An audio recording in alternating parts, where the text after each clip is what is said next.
What's going on, my friends? Welcome back to Tech of Tomorrow. I'm Eric Ferris, your host, where we bring you all the tech all the time. Now, in an effort to find out more about AMD CPUs and really compare them, we went and we built a full-blown AMD system. That's sitting right behind me, and it's called the Blitzkrieg.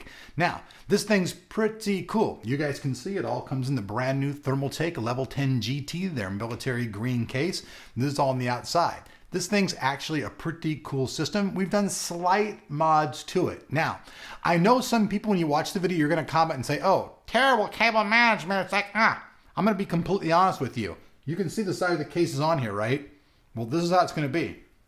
Do you see any cables? Because I'm gonna defend that right now. There's no reason for me to spend 6 hours making all my cables in my system disappear when I'm putting the side door on and can't see them anyways. I feel cable management is just fine for this system. You see in the window, everything's nice and clean when it lights up. Hey, to me, that's clean. But with that said, let's jump in and let's see what this system's all about. All right, folks, so now let's delve in. Right off the bat, you can see that we're using the Level 10 GT military green from the people over at Thermaltake. You can see all along, it's nice all on the outside. Got some pretty funny stuff on, like a first aid kit on the side door. That's pretty much a crack up, I think. Then we'll go across the top here. You guys see we've got USB 3.0, fan control. You can also change the colors of the case by the little control on the top here as well. Looking around the back of the case, you guys can see that we've done a slight mod. Instead of having the standard Gigabyte rear I/O that has everything all colored, we painted it black to make it match with the military theme of the build. So now as we jump inside the case, you guys can see there's a bunch of black tubing and everything running around the inside of the case. Well, this is all the cooling from the people at Swiftech. We're running their Apogee Drive 2. That's the Waterblock and pump. This is part of the H2O 220 Elite system. We're also using the Komodo 7970 Waterblock to keep this system up and running cool. We're also using the Gigabyte GA990 FXA UD5 motherboard. Now, as far as the CPU goes, we're using the new AMD 8350FX. This is an 8-core processor, really well priced, and we're hoping to get some great numbers with it.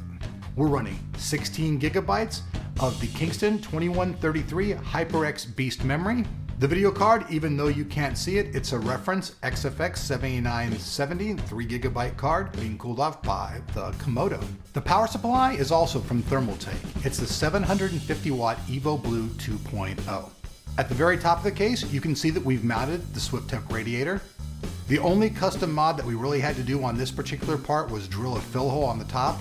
You don't have to do this if you want to, just go ahead and pre-fill it up, but we like to completely test the system, drain it out, put it in, and fill it again, and that's what we did, and that does require a slight mod. As far as the hard drives, we're using 3 hard drives in this build. The first hard drive is the Crucial M4. Their 256 gigabyte model. I have this hooked up to the controller that's off the AMD. The other 2 are 2 Kingston 240 gigabyte HyperX drives. I have these drives in RAID 0 and I have them running off the secondary Marvel controller. I'm also running an LG Blu-Ray / actually HD combo drive. It's an older one, but I still have some old movies, so that's what I'm using for the drive. All right, folks, so there you guys have it, the Blitzkrieg system.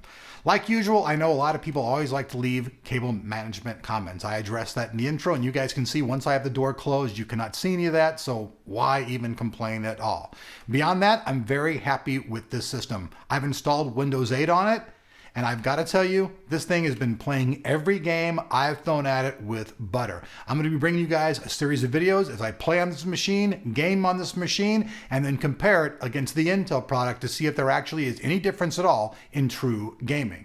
Like usual, I hope you guys like this video. If so, show me that virtual love and hit that like button. And if you're not subscribed, please do so, because we always have cool stuff here on Tech of Tomorrow. See you guys back here on the channel.